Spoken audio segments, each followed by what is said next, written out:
La Bible parle d'une multitude des anges et qui sont regroupés dans ce qu'on appelle le 9 ordres angéliques. Par exemple, Isaïe parle des séraphins, Ézéchiel parle des chérubins, Saint Paul lui parle de 4 ordres différents des anges. Il va parler des principautés, des puissances, des vertus et des dominations.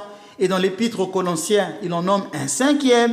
On parle des trônes et des dominations. Au total, nous aurons dans l'Ancien comme dans le Nouveau Testament, quand on va essayer de mettre de l'ordre, au total, nous avons 9 ordres angéliques.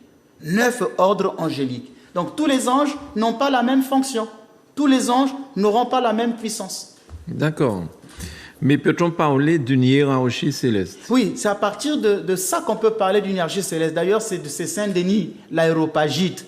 C'est Saint-Denis l'Aréopagite qu'on appelle le pseudo-Denis, qui a expliqué ça dans un livre qu'on appelle la hiérarchie angélique. Et pour lui, les anges sont divisés en 3 triades. Dans la première triade, ces 3 triades correspondent à la mystique. Je ne parle pas de la magie, du magique. Je parle de la mystique, parce que souvent les gens confondent la mystique et le magique. Dans la mystique, il y a 3 grandes propriétés, 3 opérations mystiques. Il y a ce qu'on appelle la purification, il y a ce qu'on appelle l'illumination et il y a ce qu'on appelle l'union. D'ailleurs, tout grand mystique passe par ces 3 étapes. Purification, illumination et union. Et ces 3 triades correspondent à ces moments-là. Vous aurez la première triade qui est la plus proche de Dieu, qui est composée des séraphins, des chérubins et des trônes. Ce sont les 3 ordres angéliques qui se rapprochent plus de Dieu.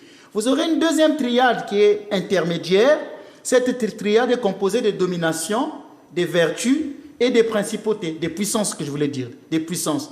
Et vous avez une troisième triade qui est la plus basse. Cette triade est composée des principautés, des archanges et des anges. Et dans la hiérarchie céleste, les ordres supérieurs reçoivent leur illumination de la lumière divine et leur capacité de communiquer cette lumière aux anges qui sont inférieurs. Donc on peut dire que chaque ange va briller de la lumière d'un autre ange qui lui est au-dessus.